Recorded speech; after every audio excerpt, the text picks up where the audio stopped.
नमस्कार, हमारे खास कार्यक्रम लोकतंत्र में आप सभी का स्वागत है। आपके साथ मैं हूं घनश्याम उपाध्याय।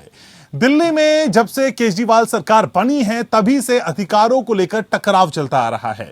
केंद्र और दिल्ली सरकार के बीच टकराव एक बार फिर से शुरू हो गया है। दरअसल केंद्र सरकार ने संसद में राष्ट्रीय राजधानी क्षेत्र संशोधन विधेयक 2021 पेश किया। इस बिल को लेकर केजरीवाल सरकार ने कड़ी आपत्ति जताई। विधेयक के पास होने से दिल्ली में उपराज्यपाल की ताकत बढ़ जाएगी। बिल के मुताबिक दिल्ली में सरकार का मतलब उपराज्यपाल होगा। सरकार, कैबिनेट या फिर किसी मंत्री के फैसले में उपराज्यपाल की राय या मंजूरी जरूरी होगी। विधानसभा के पास अपनी मर्जी से ऐसा कोई कानून बनाने का अधिकार नहीं होगा जिसका असर दिल्ली में प्रशासनिक तौर पर पड़ता हो। सीएम केजरीवाल ने संशोधित विधेयक को चुनी गई सरकार की शक्तियां कम करने की साजिश वाला बताया। कांग्रेस भी संशोधित बिल का विरोध कर रही है। जम्मू कश्मीर के पूर्व मुख्यमंत्री उमर अब्दुल्ला ने भी केजरीवाल का समर्थन किया। हालांकि बीजेपी का कहना है कि संशोधित बिल से राज्य सरकार के असंवैधानिक कामकाज सीमित होंगे। इससे कोऑर्डिनेशन आसान हो जाएगा। एलजी और दिल्ली सरकार के अधिकारों की जंग सुप्रीम कोर्ट भी पहुंची थी, लेकिन कोर्ट के फैसले के बाद फांस और बढ़ गई। सवाल यह है कि केंद्र के संशोधित बिल का मतलब दिल्ली के लोगों की फिक्र है या फिर केजरीवाल सरकार पर कंट्रोल करना है। एक चुनी हुई सरकार के अधिकार कम क्यों होने चाहिए? जब बीजेपी दिल्ली में पूर्ण राज्य के दर्जे की बात करती है तो फिर अधिकारों में कटौती का मतलब क्या है? मामला सियासी है या फिर कुछ और? जानेंगे विशेषज्ञों से, लेकिन उससे पहले ये रिपोर्ट आपको दिखाते हैं। केंद्र बनाम दिल्ली सरकार, नए बिल से बढ़ा टकराव, उपराज्यपाल की बढ़ेगी ताकत, क्या करेगी चुनी हुई सरकार? दिल्ली में अधिकारों की जंग एक बार फिर से शुरू हो गई है। केंद्र और दिल्ली सरकार आमने सामने हैं। वजह है एक संशोधित बिल। केंद्र सरकार ने संसद में राष्ट्रीय राजधानी क्षेत्र संशोधन विधेयक 2021 पेश किया है। इस बिल से दिल्ली में उपराज्यपाल के अधिकार बढ़ जाएंगे। इसी का विरोध अरविंद केजरीवाल की सरकार कर रही है। संशोधित बिल में कहा गया है, विधानसभा में बनाए गए किसी भी कानून में सरकार का मतलब उपराज्यपाल होगा। राज्य सरकार, कैबिनेट या फिर किसी मंत्री के फैसले में उपराज्यपाल की राय या मंजूरी जरूरी। विधानसभा के पास अपनी मर्जी से कोई कानून बनाने का अधिकार नहीं होगा जिसका असर दिल्ली राज्य में प्रशासनिक तौर पर पड़ता हो। दिल्ली में उपराज्यपाल और दिल्ली सरकार के बीच अधिकारों की जंग नई नहीं है। लगातार विवाद के बाद मामला सुप्रीम कोर्ट पहुंचा था। साल 2018 में सुप्रीम कोर्ट ने अपने आदेश में कहा था, जमीन, पुलिस या पब्लिक ऑर्डर से जुड़े फैसलों में एलजी की मंजूरी जरूरी होगी। हालांकि मंत्रिमंडल की तरफ से लिए गए फैसले की सूचना उपराज्यपाल को देनी होगी। सुप्रीम कोर्ट के फैसले के बाद राज्य सरकार ने प्रशासनिक फैसले की फाइल निर्णय से पहले भेजनी बंद कर दी। केजरीवाल सरकार ने सिर्फ सूचना देने का काम किया। संशोधित बिल को लेकर केजरीवाल सरकार घोर आपत्ति जता रही है। अरविंद केजरीवाल ने ट्वीट कर कहा है कि दिल्ली की जनता के खारिज करने के बाद बीजेपी आज लोकसभा में एक विधेयक के जरिए चुनी हुई सरकार की शक्तियां कम करना चाह रही है। विधेयक संवैधानिक पीठ के फैसले के विपरीत है। हम बीजेपी के असंवैधानिक और लोकतंत्र विरोधी कदम की कड़ी निंदा करते हैं। वहीं डिप्टी सीएम मनीष सिसोदिया ने ट्वीट कर कहा है कि चुनाव के पहले बीजेपी का घोषणा पत्र कहता है कि दिल्ली को पूर्ण राज्य बनाएंगे। चुनाव जीतकर कहते हैं कि दिल्ली में एलजी ही सरकार होंगे। संशोधित बिल के खिलाफ आप नेताओं ने संसद परिसर में प्रदर्शन भी किया। वहीं संशोधित बिल को लेकर कांग्रेस केजरीवाल सरकार के साथ खड़ी नजर आ रही है। पूर्व विधायक और कांग्रेस नेता अनिल भारद्वाज ने प्रेस कॉन्फ्रेंस कर कहा कि अगर यह विधेयक पास होता है तो वो दिन दिल्ली के लिए एक काला दिवस होगा। वहीं जम्मू कश्मीर के पूर्व मुख्यमंत्री उमर अब्दुल्ला ने भी दिल्ली को पूर्ण राज्य का दर्जा देने की वकालत करते हुए कहा कि सत्ता चुनी हुई सरकार के हाथ में रहे, न कि एलजी के पास। हालांकि बीजेपी का कहना है कि प्रस्तावित विधेयक आम आदमी पार्टी शासित सरकार के असंवैधानिक कामकाज को सीमित करेगा। जाहिर है कि नए बिल को लेकर केंद्र और राज्य सरकार एक बार फिर से टकराव की तरफ बढ़ रहे हैं। सवाल ये है कि ये महज शुद्ध सियासत है या फिर दिल्ली की बेहतरी के लिए उठाया गया कदम। Bureau report. और आज लोकतंत्र के माध्यम से आपको यह भी जानना चाहिए कि संशोधित विधेयक में क्या है, इसकी कानूनी पेचीदगियां क्या क्या हैं। ये जानने के लिए हमारे संवाददाता सुमंत कुमार ने सुप्रीम कोर्ट के वरिष्ठ वकील सुकुमार परजोशी से खास बातचीत की। केंद्रीय गृह मंत्रालय ने सोमवार को लोकसभा में national capital territory amendment bill पेश किया है और इस बिल के तहत दिल्ली के लेफ्टिनेंट गवर्नर को ज्यादा अधिकार देने का प्रावधान है। एक और जहां दिल्ली सरकार और केंद्र सरकार के बीच इस पर सियासत गर्मा गई है, वहीं दूसरी ओर हम इसके कानूनी पहलू को समझने की कोशिश करेंगे और इस पर बातचीत करने के लिए इस वक्त हमारे साथ सुप्रीम कोर्ट के सीनियर एडवोकेट सुकुमार परजोशी सर हैं। परजोशी सर, अभी ये जो संशोधन बिल आया है अभी कल जो पेश हुआ है, उसमें ये कहता है कि एक तो डिफिनेशन क्या है कि lieutenant government will mean lieutenant governor, और इसमें ये कहा है कि लेफ्टिनेंट गवर्नर का पावर रहेगा टू असेंट और to refer it to presidential. कोई भी बिल पास होकर आता है असेंबली से तो उसी को, पहले क्या होता था कि अगर कर दिया तो लेफ्टिनेंट गवर्नर उसको पास करना ही पड़ता था। अभी उनको पावर दिया गया है कि वो उसको अपने पास रोक सकता है, कंसीडर कर सकता है या प्रेसिडेंशियल कंसीडरेशन के लिए भेज सकता है। अच्छा। ये बहुत बड़ी पावर चेंज है, क्योंकि स्टेट गवर्नमेंट कोई चीज अगर पास करना चाहता है लेजिस्लेटिव असेंबली के द्वारा, वो ऑटोमेटिक नहीं होगा। बिल्कुल। सर, मैं आपसे यही जानना चाहूँ कि इससे पहले भी आपको याद होगा जब से दिल्ली में खासकर आम आदमी पार्टी की सरकार आई है, तो दिल्ली सरकार और लेफ्टिनेंट गवर्नर के बीच गाहे बगाहे किसी न किसी मसले पर टकराव होता रहा, जिसमें हर बार यही सवाल उठता है कि दिल्ली का बिग बॉस कौन। तो अब ये जो सर अमेंडमेंट बिल पेश हुआ, तो माना जाए कि अब दिल्ली के बिग बॉस चुनी हुई सरकार नहीं बल्कि एलजी होंगे कानून के तहत। ये एक तरह से आपको मैं थोड़ा बता दूं, 4 जुलाई 2018 को एक कॉन्स्टिट्यूशन बेंच ने डिसाइड किया था कि लेफ्टिनेंट गवर्नर का कितना पावर है। उसमें यह कहा था कि he will act on the aid and advice of the council of ministers. So इसका मतलब उनका तो खाली वो रबर स्टैम्प टाइप का ही रोल था।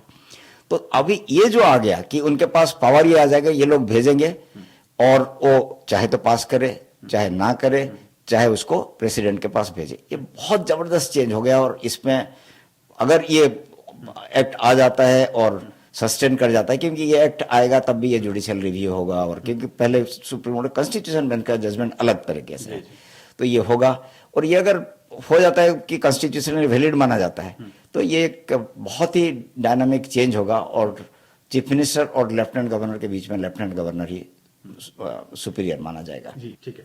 तो ये थे सुकुमार परजोशी, और निश्चित रूप से इनका साफ तौर से कहना है कि निश्चित रूप से अगर ये बिल पास होता है तो इसमें कोई संशय नहीं है कि जो लेफ्टिनेंट गवर्नर है उनके पास बहुत व्यापक शक्तियां होंगी, बहुत ज्यादा पावर होगा।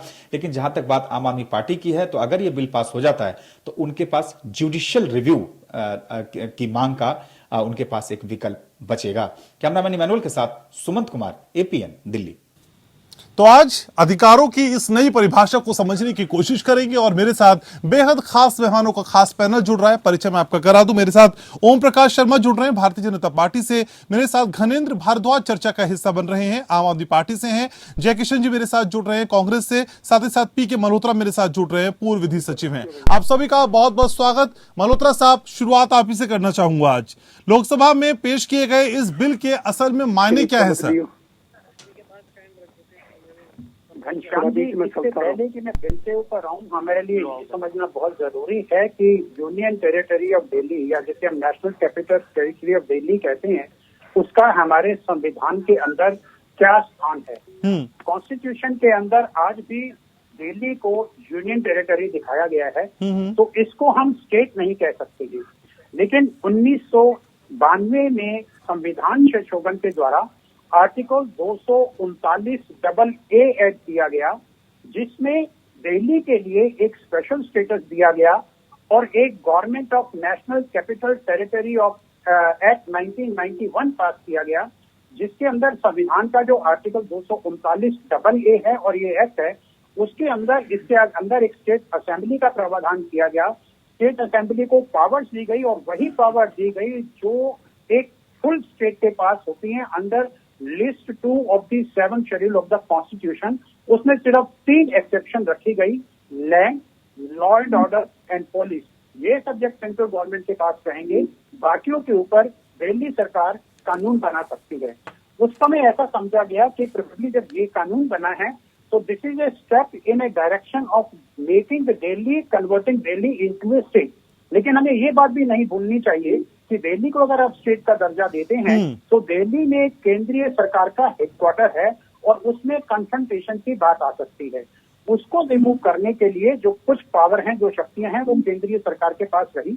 लेकिन समय समय पर इससे विरोध होता रहा। जब दोनों में, दिल्ली में और केंद्र में एक ही दल की सरकार थी तो शायद प्रॉब्लम ज्यादा नहीं आई। लेकिन जब अलग अलग दलों की सरकार आ जाती है तो पावर को लेकर हमेशा डिस्प्यूट रहती है कि लेफ्टिनेंट गवर्नर जो प्रेसिडेंट को रिप्रेजेंट करते हैं, यूनियन टेरिटरी के हेड हैं, क्या उनके पास अधिक अधिकार हैं या चीफ मिनिस्टर और कैबिनेट के पास अधिक अधिकार हैं? इसको लेकर समय समय पर डिस्प्यूट होता रहा।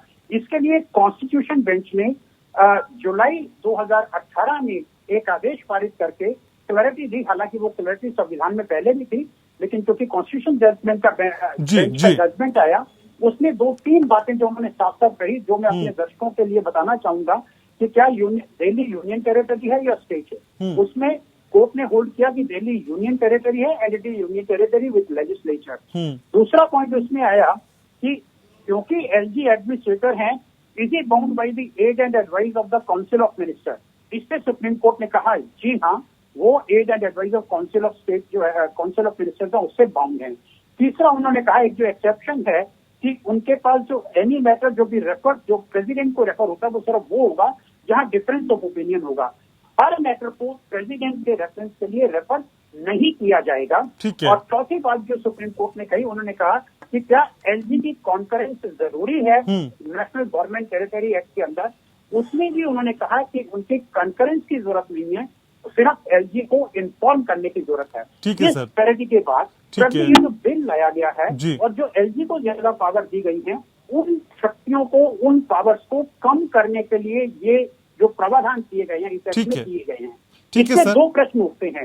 नंबर 1, क्या पार्लियामेंट का इन प्रावधान को कम करने का अधिकार है? उसके लिए अगर हम कॉन्स्टिट्यूशन में वापस से जाते हैं तो 239 ए का जो क्लॉज 7 है, उसमें एक स्पेसिफिक प्रोविजन है कि parliament may by law make provision for giving effect to the and supplement the provision of this particular provision of the constitution. लेकिन अगर आपके पास एक स्टेट लेजिस्लेचर है, क्या इस तरह की क्लैरिटी देनी चाहिए जिससे कि आप एक इलेक्टेड गवर्नमेंट को टोटली डिपेंडेंट कर दें लेफ्टिनेंट गवर्नर के ऊपर? ये मैं समझता हूँ एक पॉलिसी मैटर है जिसके ऊपर शायद आज जो है सत्ता के गलियारों में सत्ता का जो है वो ये राजनीति चल रही है। जहां तक अगर संवैधानिक अधिकारों की बात करो तो संवैधानिक अधिकारों के पास पार्लियामेंट को ये अधिकार है कि वो इस तरह का संशोधन ला सकता है। ठीक है सर, तो डिटेल में आपने बहुत सारी बातें समझाई, कुछ और बातें जो आपसे समझेंगे सर। आप मेरे साथ रहिए। आम आदमी पार्टी से मेरे साथ घनेंद्र भारद्वाज है। घनेंद्र जी, इस बिल के बाद कितनी बेचैनी बढ़ गई है, क्योंकि अब उपराज्यपाल को इग्नोर नहीं कर पाएंगे?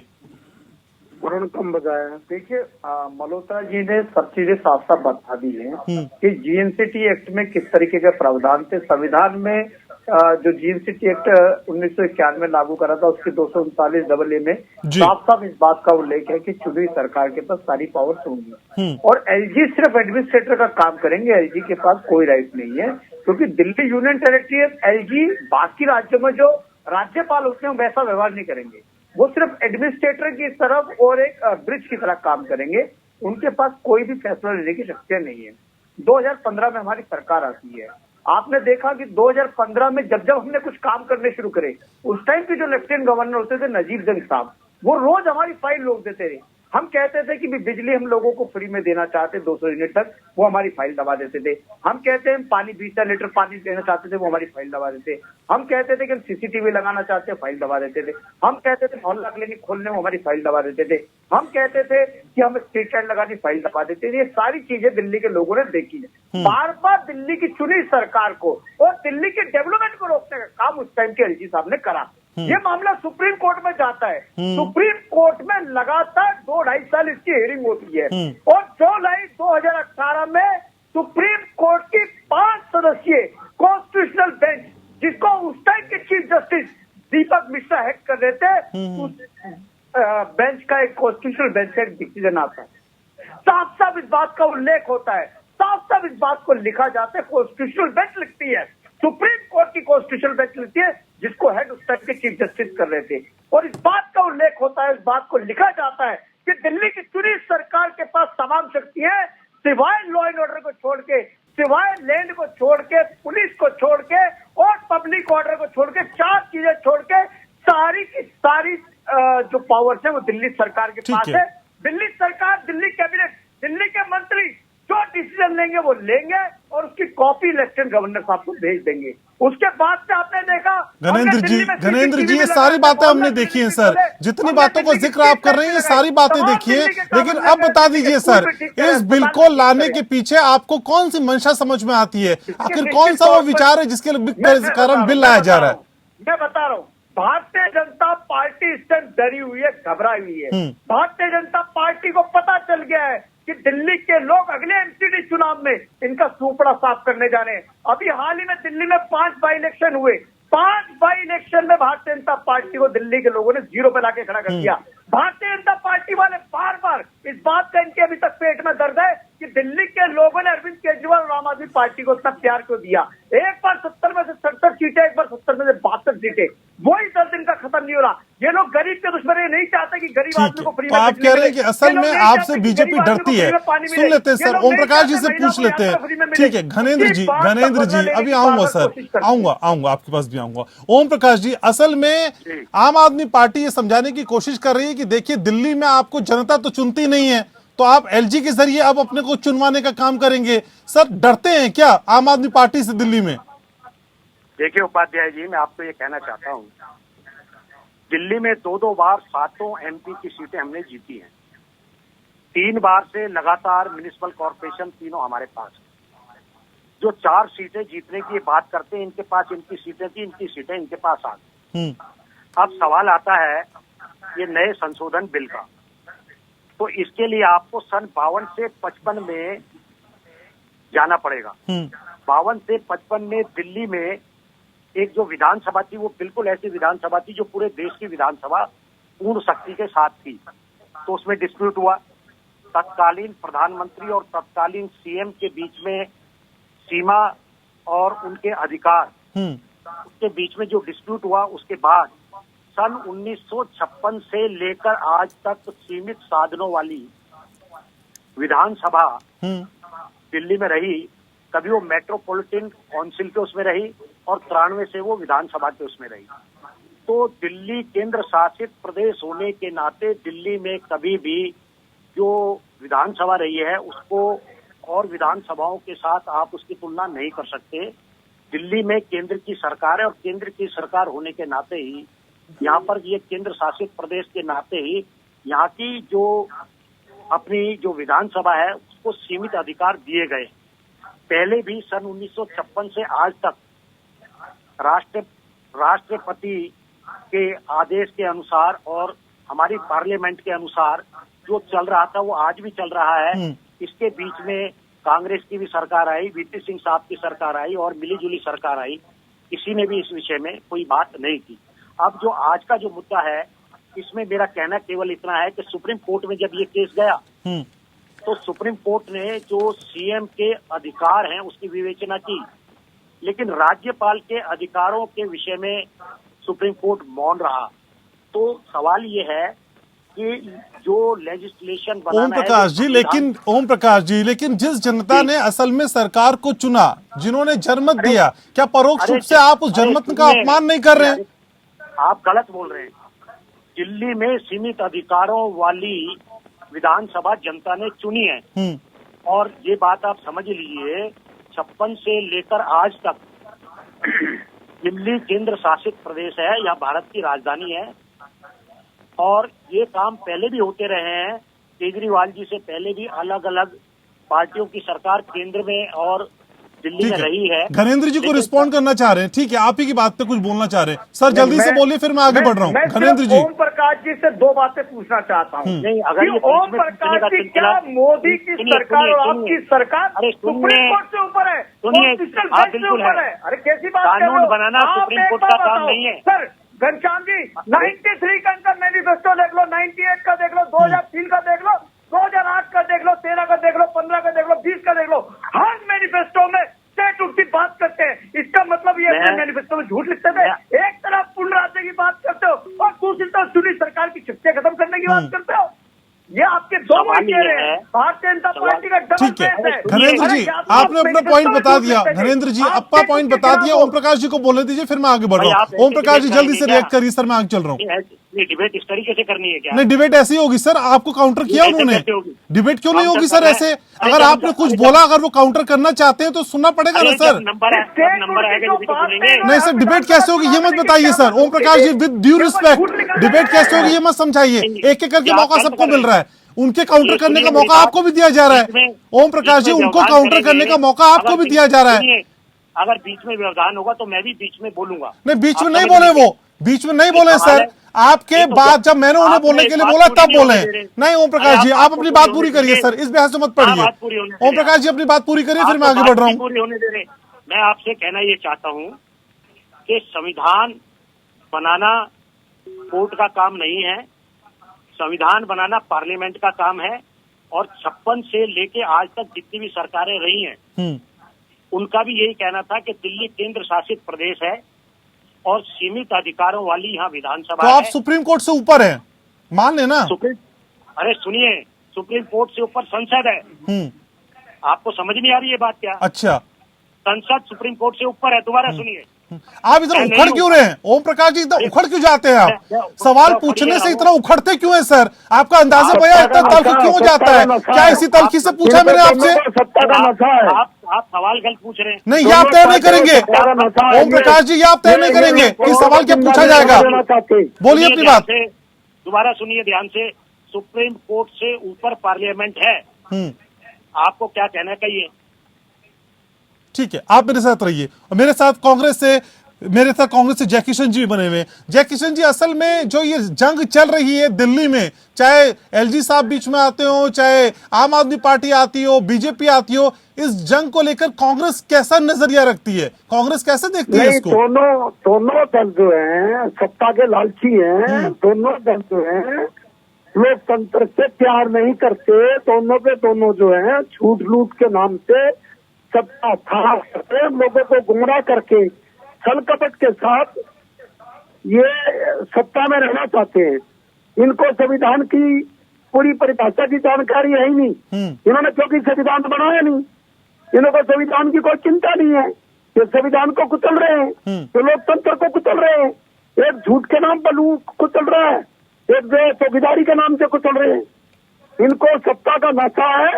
और ये चुनी हुई सरकार जो आम पार्टी के, तो आप बोल रहे हैं आम पार्टी के प्रवक्ता, जब जम्मू कश्मीर के अधिकार कटौती की गई थी तब केजरीवाल साहब को तर्क नहीं है। जब कर्मचारियों की तनख्वाहें दी जा रही थी जब केजरीवाल साहब को आम पार्टी को धरना प्रदर्शन दिखाई नहीं दिए। जब जो कांग्रेस के राज में 5 बार बिजली का बिल दिया जाता था, अब 14 दिन ले रहे हैं। इस पर केजरीवाल को संविधान की रक्षा, गरीबों की सेवा दिखाई नहीं दी। तो मैं ये कहना चाहता हूँ कांग्रेस की तरफ से कि केवल कांग्रेस ही स्वतंत्र होना चाहती है, कांग्रेस संविधान की रक्षा करना चाहती है, कांग्रेस को संविधान की जानकारी है, कांग्रेस को युवा के, महिलाओं की। इतने जानकार होने के बावजूद आपको जनता क्यों नहीं चुनती? फिर नहीं चुनती नहीं है। जब छलकपटी लोग सत्ता में आते हैं, अच्छा, तो कांग्रेस इतनी निष्ठा पर छलकपट करके सत्ता में नहीं आना चाहती। जिस तरीके से बीजेपी और आम पार्टी दोनों छलकपट के साथ सत्ता में आई है और आना चाहते हैं, झूठ बोल करके सत्ता में आने का कांग्रेस का धर्म ही नहीं है। हम सत्ता के लिए लड़ाई नहीं लड़ रहे हैं, हम लोकतंत्र को जिंदा करने के लिए, हम युवाओं के लिए, कर्मचारियों के लिए, हम महिलाओं के लिए, हम किसानों के लिए, मानक की दलितों के लिए, छोटे व्यापारी के लिए इनकी लड़ाई लड़ने को ज्यादा भरोसा रखते। सत्ता मिले या ना मिले, हमारा संघर्ष, हमारी लीडरशिप। बहुत अजीब लगता है, बहुत अजीब लगता है जब आप कहते हैं कांग्रेस सबसे बड़ी जानकार है और इस जानकार पार्टी को जनता दरकिनार कर देती है। समझेंगे और कुछ भी, आप मेरे साथ रहिए, जय किशन जी रहिए और लोग भी मेरे साथ बने हुए हैं। हम बात कर रहे हैं आज दिल्ली की। जी हाँ, दिल्ली में अधिकारों की जो नई बहस छिड़ी है, इसके मर्म को समझने की कोशिश कर रहे हैं सभी खास मेहमान लगातार हमारे साथ बने हुए हैं। मेरे साथ पीके मल्होत्रा साहब भी हैं। मल्होत्रा साहब, असल में जब हम इस बदलाव की बात करते हैं, इस बिल की बात करते हैं, तो दिल्ली सरकार के अधिकारों पे असल में कितना बड़ा फर्क पड़ने जा रहा है, कितना बड़ा बदलाव आप वहां पे देख पाएंगे?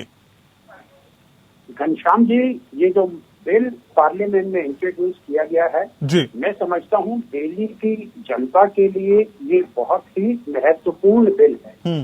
इस बिल के दो पहलू हैं, राजनीतिक पहलू और कानूनी पहलू। मैं राजनीतिक पहलू के ऊपर बात नहीं करना चाहूंगा क्योंकि उस विषय पर बात करने के लिए विभिन्न दलों के नेता यहाँ उपस्थित हैं। जहाँ तक कानूनी पहलू की बात है, जैसा कि मैंने पहले भी कहा, जब यहाँ पे एक असेंबली का गठन किया गया संविधान में संशोधन करके और 1992 का एक्ट ला करके, उस समय इस तरह का विचार था कि एक लिमिटेड पावर के साथ में असेंबली को कॉन्स्टिट्यूट किया जाए जो दिल्ली के बारे में निर्णय ले जी, और उसमें एलजी की पावर जो थी वो एक लिमिटेड पावर थी और उसकी व्याख्या सुप्रीम कोर्ट के संवैधानिक बेंच ने 2018 में दी और उसके बाद 2019 में एक और जजमेंट आया जिसमें संविधान पीठ के जो निर्णय था उस पर बेस करके एलजी की क्या पावर है, गवर्नमेंट की क्या पावर है, उसकी व्याख्या की गई। शायद वो व्याख्या जो है वो केंद्रीय सरकार को लगा कि इस व्याख्या को देखते हुए एलजी के अधिकारों को और सशक्त करने की जरूरत है और असेंबली के अधिकारों को कम करने की जरूरत है और उसी मंशा से ये बिल लाया गया है। क्या इसको करना चाहिए या नहीं करना चाहिए? एक है कि आपके पास इसको कम करने की पावर है या नहीं है, दूसरा है इसको पॉलिसी एंगल से करना चाहिए या नहीं करना चाहिए। यहाँ तक अधिकारों की बात है, पार्लियामेंट के पास इस बात का अधिकार है कि वो इस तरह का बिल लेकर के आए, लेकिन क्या पब्लिक के लिए और जनप्रतिनिधित्व का पूरा अधिकार देने के लिए इस तरह का बिल लाना चाहिए या नहीं लाना चाहिए, ये डिबेट का विषय है जिसके ऊपर मैं समझता हूँ कि विभिन्न राजनीतिक दलों के जो प्रतिनिधि यहाँ मजदूर हैं वो अपना अपना विचार रखेंगे और जनता को इस बारे में अवगत कराएंगे। सर, तो ये मान लिया जाए कि पार्लियामेंट सुप्रीम कोर्ट के फैसले को ओवर पावर कर सकती है? जी हाँ, अगर सुप्रीम कोर्ट लेजिस्लेचर के पास कोई भी अगर जजमेंट आता है और सुप्रीम और लेजिस्लेचर ये समझता है कि जजमेंट उनकी पॉलिसी और संवैधानिक कानूनों के हिसाब से अब चेंज की आवश्यकता है तो पार्लियामेंट को उसको ओवरटर्न करने का अधिकार है, लेकिन जो सेटल्ड पोजीशन होती है उसको अनसेटल नहीं कर सकते, जजमेंट को अंडू नहीं कर सकते, लेकिन जिन बेसिस पर वो जजमेंट दिया गया है उस बेसिस को वो रिमूव करके आगे के लिए स्थिति को क्लैरिफाई किया जा सकता है। तो सर, इस केस में क्या स्थिति देखते हैं आप? इस केस में क्या स्थिति देखते हैं सर? जो जजमेंट उन्होंने इंटरप्रिटेशन सुप्रीम कोर्ट ने दिया है, शायद केंद्रीय सरकार को वो इंटरप्रिटेशन एक्सेप्टेबल नहीं है और वो एलजी को इसमें और अधिक अधिकार देना चाहते हैं, इसलिए ये बिल लाया गया है जिससे कि एलजी के अधिकार और अधिक अधिकार बढ़ाए जाएं और असेंबली के अधिकारों को कम किया जाए। ठीक है घनेंद्र जी, अरविंद केजरीवाल तो आम आदमी पार्टी को एक मॉडल स्टेट के तौर पे पूरे देश में स्टैब्लिश करना चाहते थे, लेकिन जब अब करने के लिए कुछ नहीं रहेगा, हाथ में पावर ही नहीं रहेगी, तो कैसा सपना सर फिर? देखिए घनश्याम जी, हमारा भी ये सवाल है कि दिल्ली के 2 करोड़ लोगों ने अपना मुख्यमंत्री चुना है। दिल्ली के लोगों ने लेफ्टिनेंट गवर्नर नहीं चुना था, दिल्ली के लोगों ने अरविंद केजरीवाल को चुना था, आम आदमी पार्टी को चुना था और ये विश्वास थे कि आम आदमी पार्टी आएगी, अरविंद केजरीवाल आएगी और काम करेंगे। और हमने काम भी करा, दिल्ली के लोगों ने देखा, देश के लोगों ने देखा। दिल्ली मॉडल की चर्चा देश में नहीं विदेशों में हो रही है।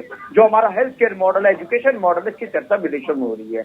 हमने महिलाओं की यात्रा फ्री की, पूरे देश में कोई यात्रा नहीं है जब महिलाओं की झूठ बोलने में एक नंबर के मास्टर आम पार्टी के लोग और बीजेपी के लोग। देखिए जय किशन जी, जब आपकी बारी आएगी जब आप बोल लेना। नहीं, बोलने की बात नहीं, इतनी झूठ नहीं है। ओम प्रकाश जी, आपको पूरा मौका दिया जाएगा। ओम प्रकाश जी, पूरा मौका दूंगा, आप यकीन रखिए। आप अपने मौके पे बोलिएगा, आप अपने मौके पे बोलिएगा। अभी घनेंद्र जी को बात पूरी करने दीजिए। दिल्ली के लोगों ने 2-2 बार इनको जीरो पे ला दिया। ये लोग कैसे जीरो पे चले गए? अरे काम नहीं करोगे, झूठ बोलोगे, हमेशा हर चीज को क्रिटिसाइज करोगे, सरकार की को क्रिटिसाइज करोगे तो दिल्ली के लोग अगले चुनाव में जीरो बना देंगे। सर, ओम प्रकाश जी, अब देखिए आप खुद ही शोर करने लगे। ओम प्रकाश जी, एक बार बात पूरी होने दीजिए ना। ओम प्रकाश जी, आप ही के पास आऊंगा। ओम प्रकाश जी, आप आपकी आवाज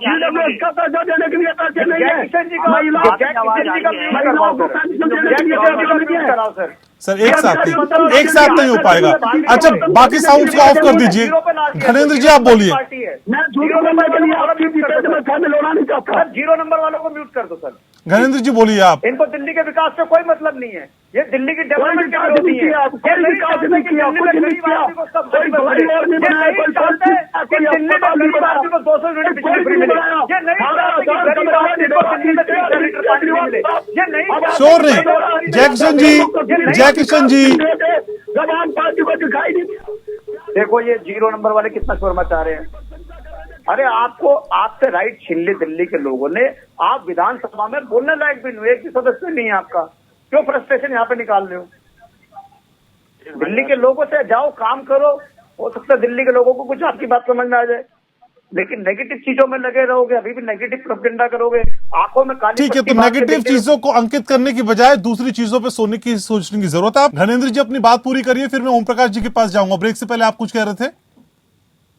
घनश्याम जी, मैं ये कह रहा था कि 2018 में जब सुप्रीम कोर्ट की कॉन्स्टिट्यूशनल बेंच एक चीज को डिसाइड कर देती है, और एक संविधान में लिखा हुआ है, हमने नहीं लिखा, 1991 एक्ट में संविधान में 239 में साफ दिल्ली सरकार की शक्तियों का उल्लेख।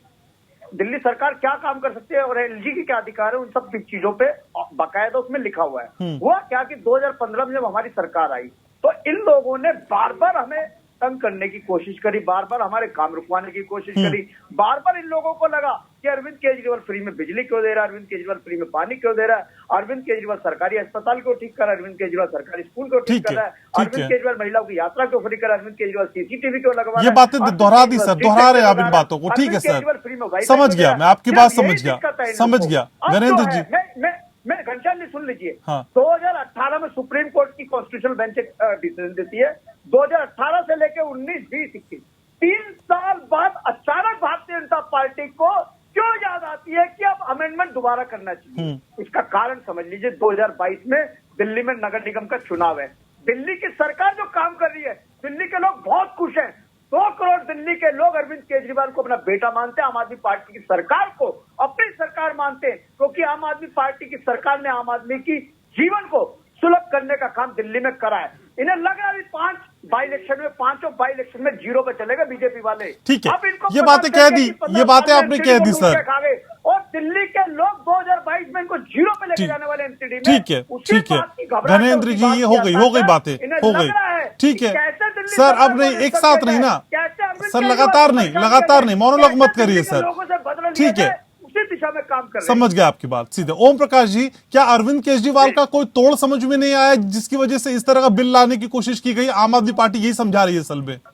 उपाध्याय जी, मैं केजरीवाल जी के विषय में बात नहीं कर रहा हूँ। सवाल ये नए बिल के विषय में जो आप कर रहे हैं। ठीक बात। अगर इसके विषय में हमने विचार करना है तो दिल्ली की पहली विधानसभा जो 55-56 तक रही है, उस विधानसभा में तत्कालीन सीएम चौधरी ब्रह्म प्रकाश और तत्कालीन प्रधानमंत्री के बीच में यही सामर्थ्य और सीमा का झगड़ा हुआ। इसकी वजह से 1956 से सीमित अधिकारों वाली विधानसभा बनाई गई। तो जो ये विधानसभा जिसका चुनाव केजरीवाल जी ने लड़ा 13 में, 15 में, 20 में, वो सीमित अधिकारों वाली विधानसभा थी। दूसरी बात ये है, सुप्रीम कोर्ट और कोर्ट की बात, सुप्रीम कोर्ट की और संसद की बात। तो शाहबानो केस में सुप्रीम कोर्ट ने जो फैसला दिया था उसके विपरीत कांग्रेस के शासन में देश की पार्लियामेंट ने उस फैसले के उलट किया। इसमें उलट वाला मामला कुछ नहीं है, केवल इतनी बात यह है, जो समन्वय से 2013 तक अलग अलग पार्टी केंद्र और दिल्ली में होने के बाद की सरकार चल रही थी जी। जब से केजरीवाल जी आए तब से ये चीजें इनमें गड़बड़ाई, इसमें कोर्ट और ये सारी चीजें आई, तो उन सब चीजों की क्लियरिटी के लिए जो 56 से चला आ रहा है जी।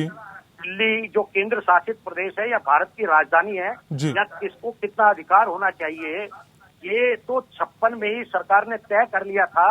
अब तो केवल उसको जो क्लैरिफिकेशन जो सुप्रीम कोर्ट ने सीएम के विषय में दी लेकिन उपराज्यपाल के विषय में नहीं दी। और ओम प्रकाश जी, असल में आम आदमी पार्टी ये समझा रही है कि राज्य सरकार के अधिकारों को छीनने जैसा है, अतिक्रमण है, उस पर एनक्रोचमेंट है। उनको अपना मत व्यक्त करने का अधिकार है, ये लोकतंत्र है, वो अपना मत व्यक्त करें, हमें उससे कोई ऐतराज नहीं है। ठीक है जयकिशन जी, असल में कांग्रेस को ये क्यों लगता है कि जितने पुरजोर तरीके से आम आदमी पार्टी को इसका विरोध करना चाहिए वो विरोध नहीं कर रही है? कांग्रेस को ऐसा क्यों आभास होता है सर? ये गैर अनुभवी लोग हैं। कौन? ये पहले आम आदमी थे, पहले ई रिक्शा में चलते थे, टीटीसी बस में चलते थे, साइकिल पर चलते थे, झाड़ू लेकर चलते थे, कहते थे हमें कुछ नहीं चाहिए। आज लग्जरी गाड़ियों में चल रहे हैं और भारतीय जनता पार्टी लोकतंत्र की दुश्मन है। भारतीय जनता पार्टी कांग्रेस के बनाए हुए संविधान को तोड़ना चाहती है, कुचलना चाहती है और कुचल दिया। दोनों सरकारें झूठ लूट के नाम पे देश को, दिल्ली को लूटने में बेवकूफ बनाने पर लगी। कांग्रेस ऐसा नहीं कर सकती, कांग्रेस ऐसा नहीं होने देगी। हम विधानसभा में रहे ना रहे, पार्लियामेंट में रहे ना रहे, लेकिन हम सड़कों पर उतर करके अपनी कांग्रेस के जो इतिहास की बातों का जरूर करेंगे। कब उतरे आप सड़कों पे जयकिशन जी? दिल्ली में कब उतरे हैं सड़कों पे? उतरे हुए कब? उतरे हुए जो 20-30% करीब लोग हैं, तो सफाई रिक्शा हाँ, ग्रामीण सेवा चलाते हैं, ये पूछ लो इससे सफाई कर्मचारी है, दो दिन काम पर जाएंगे, उनके घर पर रोटी नहीं बनेगी।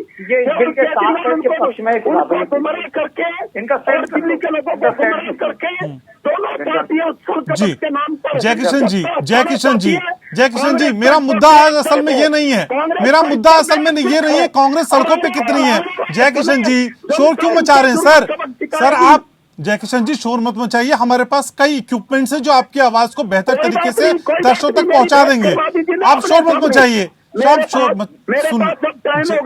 मैं आपसे रिक्वेस्ट करूंगा, आप अरविंद केजरीवाल को और बीजेपी का तो दिल्ली का अच्छा सुन लीजिए जयकिशन जी इतनी एनर्जी क्यों वेस्ट कर रहे हैं सर? आपकी आवाज पहुंच रही है वैसे ही। मुझे ये बता दीजिए इस बिल को लेके आपकी क्या राय है? ये बिल होना चाहिए नहीं होना चाहिए? हमारी राय ये है, कांग्रेस की राय ये है कि कांग्रेस ने कभी भी संविधान के साथ छेड़खानी नहीं की। बिल होना चाहिए नहीं होना चाहिए? सीधा जवाब, बिल के साथ हैं कि नहीं है? हम पार्टी के साथ की बात नहीं कर सकते, हम कांग्रेस के इतिहास की बात करेंगे। कांग्रेस ने कभी ऐसी छलकपट की सर आपको सीधा पार्टियां सत्ता थाने के लिए नुर्रा कुश्ती कर रही है और सत्ता को कुचलना चाहती है, लोकतंत्र की हत्या कर रही है। जयकिशन जी यही कंफ्यूजन है ना, असल में यही कंफ्यूजन आपको ले डूबता है हर जगह। मैं सीधा तो सवाल कह रहा हूँ कि आप बिल के साथ हैं कि नहीं है, आप ये बता दीजिए। हमने ये कहा है कि कांग्रेस कल धरना देकर के इसका विरोध कर रही है। बिल के विरोध में आप बिल के विरोध में हैं? की हत्या हो रही है और अगर जयकिशन जी तो बिल के विरोध में आप? अरविंद केजरीवाल की सरकार बेईमान है, इसको बर्खास्त करना चाहिए, राष्ट्रपति शासन लागू करना चाहिए। आपको समझ ही नहीं सर, आप तो आउट ऑफ कोर्ट चले जाते हैं, मेरी बात ही नहीं समझ रहे। मैं कह रहा हूँ आप बिल के विरोध में ना, ये मान लूं मैं अब। हम कल धरना दे रहे हैं, हम इसका कहीं विरोध भी कर रहे हैं, कहीं हम सच्चाई भी इस पर बोलेंगे। ठीक है घनेंद्र जी, असल में कांग्रेस की उत्सुकता क्या इशारा करती है असल में? देखिए कांग्रेस इस टाइम कंफ्यूजन की स्थिति में है। अब जयकिशन जी का कसूर नहीं, राहुल गांधी से लेके प्रियंका गांधी से लेकर सोनिया गांधी से लेकर सब लोग कंफ्यूजन की स्थिति में। अभी इन्हें यही नहीं पता कि बीजेपी के साथ रहना है, बीजेपी के खिलाफ लड़ना है। अभी इन्हें दिल्ली में ये नहीं पता आपके भी खिलाफ लड़ना है सर, आपके भी खिलाफ लड़ना है। पता ही नहीं है, पता ही नहीं है कंफ्यूजन की स्थिति में, कंफ्यूजन की स्थिति में इन्हें जहाँ बीजेपी की मदद करनी है वहाँ बीजेपी की मदद कर देते हैं। ये बीजेपी के साथ मिलकर एजेंडा चला रहे हैं। जयकिशन जी डिबेट खराब मत करिए। जयकिशन जी डिबेट खराब मत करिए सर, एक एक करके। जयकिशन जी आपकी बारी नहीं है। जयकिशन जी क्यों शोर मचा रहे हैं सर? तरीके से जयकिशन जी अभी 5 राज्यों में चुनाव आ रहा है, वहां शोर मचाइएगा। किसी तरीके से आम आदमी पार्टी के खिलाफ काम कर रहे हैं। दिल्ली के लोग दिल्ली के लोग इनको सीरियस नहीं लेते। घनश्याम जी आप भी मत सीरियस लो, दिल्ली के लोग भी इनको सीरियस नहीं लेते, बिल्कुल सीरियस मत लो। रही बात हमारी, हम इस बिल के खिलाफ है, हमारी लड़ाई पार्लियामेंट में भी जारी है, हम कल संसद पे भी लड़ाई लड़ेंगे।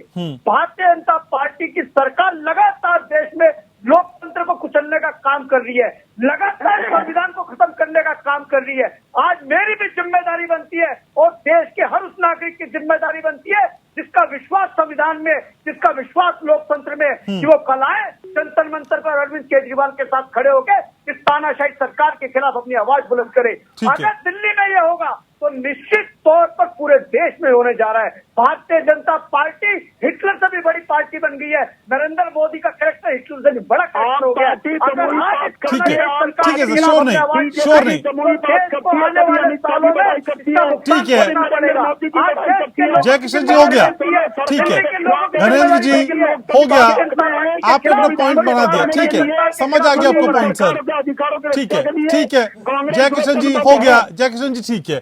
ओम प्रकाश जी, असल में पी चिदम्बरम ने ट्वीट करके कहा कि नया बिल आने के बाद दिल्ली का उपराज्यपाल दिल्ली का उपराज्यपाल केंद्र सरकार के लिए वायसराय हो जाएगा और अपने बॉस के लिए काम करेगा। सर, क्या इसी तरह की कोशिश की जा रही है इस बिल के जरिए? मुझे ये समझ नहीं आ रहा कि सन 56 से सीमित अधिकारों वाली जो विधानसभा है, 2018 से पूछो सर। सर धनेंद्र जी, अब सब चीजें आप तय नहीं करेंगे ना सर, बोलने दीजिए एक बार। 56 से जो सीमित अधिकारों वाली अलग अलग रूप में विधानसभा आज तक है, कांग्रेस का बहुत संविधान को खोखला करने पर लगी है। भैया आप ये क्या बोल रहे हैं यार? पालिका के साथ अरे आप कांग्रेस ने देश के टुकड़े टुकड़े गैंग के साथ खड़े होने वाले लोग। सर विषयांतर मत होइए। जय किशन जी, हर किसी के बारे में बोलेंगे क्या? जय किशन जी, मैं आपकी आवाज म्यूट करा दूं क्या? मैं चाहता नहीं सर ऐसा करना, मैं अपनी डिबेट में करता भी नहीं हूँ। जय किशन जी, म्यूट करना पड़ेगा सर, अच्छा नहीं लगता सर, अच्छा नहीं लगता। ओके सर, मेरे को कल का धरने का मैंने जारी करनी, मैं आपसे माफी मांगता हूँ। मैंने कल गलत कहा तो इसके लिए आप गलत नहीं कह रहे हैं, लेकिन आप बोलने दीजिए सर, आप गलत नहीं कह रहे हैं, आपको सुनने के लिए बुलाया है, लेकिन दूसरे को भी बोलने दीजिए। जय किशन जी, दूसरे को भी बोलने दीजिए ना। जय किशन जी, फेडेड डाउन करना पड़ेगा आपका, वो मैं चाहता नहीं हूँ। जय किशन जी, फेडेड डाउन करना पड़ेगा आपका, मैं चाहता नहीं हूँ, बोलने दीजिए एक बार। ओम प्रकाश जी, अपनी बात पूरी करिए। हो गई बात जय किशन जी, हो गई सर। जब कांग्रेस की सरकार थी तो दिल्ली को पूर्ण राज्य का दर्जा क्यों नहीं दिया? सबसे ज्यादा समय तो देश में कांग्रेस की सरकार रही है, और दिल्ली में पूर्ण राज्य का दर्जा नहीं देने के पीछे जो कारण है वो देश का बच्चा बच्चा जानता है कि दिल्ली एक केंद्र शासित प्रदेश है या भारत की राजधानी है, और ये झगड़ा पहली विधानसभा में हो चुका है। आज ये झगड़ा नया नहीं है केजरीवाल जी का, ये चौधरी ब्रह्म प्रकाश जी के समय का आप इतिहास उठा के देखेंगे तो ये झगड़ा तो तब से ही चालू हुआ है। तो सवाल ये है कि एक क्षेत्र में दो सरकारें इस तरह की नहीं रहनी चाहिए जिससे आपस में संघर्ष हो। और सवाल जहाँ तक पार्लियामेंट का है तो संविधान बनाने का जो काम या संविधान में संशोधन करने का काम है वो केवल पार्लियामेंट का है। पहले भी पार्लियामेंट का था, आज भी पार्लियामेंट का था और कल भी पार्लियामेंट का रहेगा। ठीक है। तो धनेंद्र जी, समय समय पे असल में इस तरह के संशोधन होते रहे हैं, इस बार के संशोधन में इतनी अफरा तफरी क्यों सर? आसमान सिर पे क्यों उठा लिया है? सर ओम प्रकाश जी बार बार 1956 में चले जाते हैं। मैं कह रहा हूँ कि 2018, 1956 में तो मैं पैदा भी नहीं हुआ था, लेकिन 2018 की रूलिंग तो अभी आई है। कॉन्स्टिट्यूशनल बेंच की रूलिंग है सर। पैदा तो 1947 में भी नहीं हुए थे। आजादी के बारे में जानते हैं कि नहीं जानते हैं? कॉन्स्टिट्यूशनल बेंच की रूलिंग आई है अभी हाल ही में 2018 में। 5 जजों की बेंच थी, सुप्रीम कोर्ट की जजों की बेंच थी, जस्टिस उसकी अगुवाई कर रहे थे। ओम प्रकाश जी, एक ही करके ओम प्रकाश जी एक बार बोलने दीजिए। ओम प्रकाश जी आप बोलिएगा, ओम प्रकाश जी बोलिएगा, आप ओम प्रकाश जी आप बोलिएगा, एक बार उन्हें बोलने दीजिए, एक बार बोलने दीजिए। सिर्फ एक सवाल है और मैं फिर आपसे सवाल कर रहा हूँ, आप सीधा सीधा जवाब दे देना। आपने भी बात करी स्टेटहुड की, मैं ये पूछ रहा हूँ कि 1993 से लेके 2020 तक दिल्ली में 8 विधानसभा के चुनाव हो गए और आपने हर मैनिफेस्टो में स्टेटहुड की बात करी है। या तो आप अपने मैनिफेस्टो में झूठ लिखते थे या आज आप झूठ बोल रहे हो। मैनिफेस्टो सच्चा था या ओम प्रकाश सच्चा, ये बताओ। आप दिल्ली के स्टेटहुड के साथ या खिलाफ हो? क्योंकि अभी आपने बोला कि दिल्ली को स्टेटहुड नहीं दे सकते, तो इसका मतलब आप बार बार अपने मैनिफेस्टो में झूठ लिखते थे। स्टेटहुड आपके मैनिफेस्टो में एक जुमला था। ठीक है, देखिए, ना आप सत्य है ना मैं सत्य हूँ, सत्य है संविधान। कल तो ये अरे सर, आप सत्य नहीं है मान लिया आपने, चलिए बताइए। सुनते नहीं हो, आप सुनते नहीं हो। एक्सेप्ट कर लिया इन्होंने, झूठ लिखते मैनिफेस्टो में, घोषणा पत्र इनके लिए कोई मामला नहीं है, सत्य है संविधान, कोई मामला एक नहीं। बात। बहुत बढ़िया, बहुत बढ़िया ओम प्रकाश जी, आपकी सच्चाई को सैल्यूट करता हूँ, कम से कम मान तो लिया कि आप झूठ बोलते हो। गणेंद्र जी आप बोलने दीजिए ना। आप महाराजा हरिश्चंद्र के चेले हैं क्या?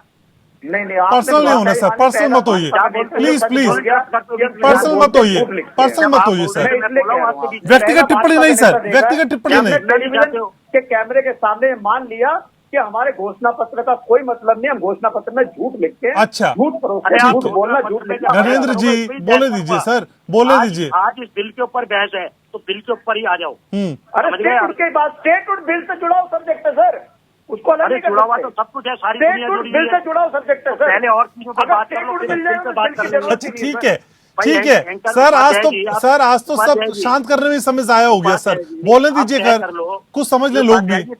उपाध्याय जी ये तय कर लो कि किस चीज के ऊपर बहस होनी है। बोलिए बोलिए ओम प्रकाश जी, समय जा रहा है मेरा, बोलिए। तो मैं आपको बार बार बता रहा हूँ कि झगड़ा आज केजरीवाल जी जो कर रहे हैं ये पहले भी हो चुका है, पहली विधानसभा, ठीक है, और दिल्ली के अंदर, क्योंकि भारत की दिल्ली राजधानी है और पूरी दुनिया में जहाँ स्टेट के अंदर देश की राजधानी होती है वहाँ उस स्टेट के अधिकार सीमित होते हैं। और जो दोबारा मैं पुनः रिपीट कर रहा हूँ, मुझे रिपीट हालांकि नहीं करना चाहिए, सुप्रीम कोर्ट ने राज्यपाल महोदय की शक्तियों का पूरा वर्णन नहीं किया, इसलिए उसको दोबारा से क्लैरिफाई करने के लिए पार्लियामेंट में ये बिल लाया जा रहा है। अगर इससे ऐतराज, अच्छा तो ये भी बताते चलिए ना फिर सर, पूर्ण राज्य की मांग क्यों करते हैं सर, पूर्ण राज्य बनाने की बात क्यों करते हैं? मैं नहीं कर रहा, जो कर रहा था मैं उससे सहमत नहीं हूँ। तो आप ये मान रहे हैं कि पूर्ण राज्य बनाने की बात गलत है, जो जिन्होंने कहा वो ठीक नहीं कहा? मैं उनसे सहमत नहीं हूँ। ठीक है गणेंद्र जी, अब तो दिक्कत खत्म हो गई, फिर अब तो घेर नहीं पाएंगे आप। देखिए मैं भी यही सुनना चाह रहा था, दिल्ली के 2 करोड़ लोग भी यही सुनना चाह रहे थे कि भारतीय जनता पार्टी दिल्ली की डेवलपमेंट की दुश्मन है, और स्टेटहुड का नारा इनका जुमला था, और आज चुनावों में दिल्ली की जनता को झूठ परोसने का काम भारतीय जनता पार्टी ने करा। आज ओम प्रकाश शर्मा जी ने इस चीज को मान लिया, दिल्ली के लोग देख रहे, दिल्ली के लोग सुन रहे, और इस बात का जवाब ओम प्रकाश शर्मा जी मैं नहीं दूंगा। दिल्ली के 2 करोड़ लोग अगले एमपी के चुनाव में आपको इस बात का जवाब देने जा रहे हैं। गणेंद्र जी पर अब करेंगे क्या? गणेंद्र जी अब आगे करेंगे क्या सर, अगला रास्ता क्या होगा? देखिए निश्चित तौर पर हमारी लड़ाई संविधान को बचाने की, लोकतंत्र को बचाने की है, और हम तमाम पॉलिटिकल पार्टी से ये आग्रह करते हैं, देश के 120 करोड़ लोगों से आग्रह करते हैं कि आओ इस तानाशाही सरकार के खिलाफ हमारे साथ खड़े हो, नहीं तो ये तानाशाही सरकार किस तरीके से दिल्ली की चुनी सरकार को कुचलने का प्रयास कर रही है, वैसे इस देश में लोकतंत्र को खत्म कर देगी, इस देश में जो बोलने की आजादी उसको खत्म कर देगी, इस देश के संविधान को खत्म कर देगी। आज देश बचाने की लड़ाई है, इस देश बचाने की लड़ाई में तमाम पॉलिटिकल पार्टी और तमाम देश के लोग हमारे साथ आके खड़े हो, पाकिस्तान से खड़े होकर देश को बचाते हो क्या आप? तानाशाही सरकार के खिलाफ ये केजरीवाल सरकार तैयार है, पाकिस्तान के सुर में सुर बोलकर इस देश को बचाने का प्रयास करती है। अभी तो आप कहते विधेयक पे बात करनी है आज ओम प्रकाश जी, अभी तो आप कहते विधेयक पे बात करनी है, अब आप अपनी कहीं बात बदल दी। सर बड़े शेड्स हैं सर, इतनी जल्दी शेड्स कैसे दिखाते हैं सर? ये क्यों बदल रहे हैं? अगर ये बदलना पड़ेगा पे आओ ना, आ जाओ मुद्दे पे आओ। मुद्दा ये है कि जो आप चुनी सरकार की शक्तियां बैकडोर में लेना चाह रहे हो वो मुद्दा है। चुनी हुई सरकार दरवाजे से दिल्ली की सरकार को चलाना चाह रहे हो, आप दिल्ली के लोगों को समझ में नहीं आ रहा है। अच्छा ठीक है ओम प्रकाश जी, ये भी बता दीजिए क्या विधानसभा से इतर जो दूसरे फैसले होंगे उसके लिए भी उपराज्यपाल की अनुमति चाहिए होगी? घनेंद्र जी 1 मिनट। अभी बिल का मसौदा आया है, मुद्दे की बात ये पूरा पढ़ा होगा, मैंने पूरा पढ़ा नहीं, लेकिन मेरा केवल ये कहना है पढ़ा नहीं 2013 से पहले पढ़ के आओ। घनेंद्र जी बस सर 1 मिनट, आखिरी कमेंट आपका लूंगा, शो वाइंड अप कर रहा हूँ। 52 का आपको पता नहीं है, पढ़े लिखों की बात करते हो यार। अरे आप खुद कह रहे हो, आपने 2018 की रूलिंग ही नहीं पढ़ी सुप्रीम कोर्ट की, जो कॉन्स्टिट्यूशन बेंच के उसको पढ़ लेते, पार्लियामेंट चेंज कर सकती है। ज्ञान होता आपको डिसीजन गूगल में सर्च कर लेते। अरे आपको साबानो केस का ज्ञान है क्या? ठीक है सर, ये बहस असल में जो दिल्ली में चल रही है वही बहस स्टूडियो में भी शुरू हो गई है, और दोनों ही अपनी बातें समझाने में नाकाम रहे। समय इतना ही है मेरे पास, समय लोकतंत्र में मेरे पास इतना ही सर। बहुत शुक्रिया ओम प्रकाश जी आपका, जय किशन जी आपका, और घनेंद्र जी आपका, आप आए, चर्चा में जुड़े और अपनी राय और अपने विचारों से अवगत कराया। शुक्रिया सर, बहुत शुक्रिया आप सभी का। तो ये असल में वो जंग है जिसका परिणाम क्या होगा इसका इंतजार करना होगा। फिलहाल बिल को टेबल किया गया है, पास होता है नहीं होता है और इसको पास कराने में कितना हंगामा होता है इस पर सभी की नजर रहेगी। फिलहाल लोकतंत्र में आज के लिए बस इतना ही। बहुत शुक्रिया आप सभी का देखने के लिए। नमस्कार।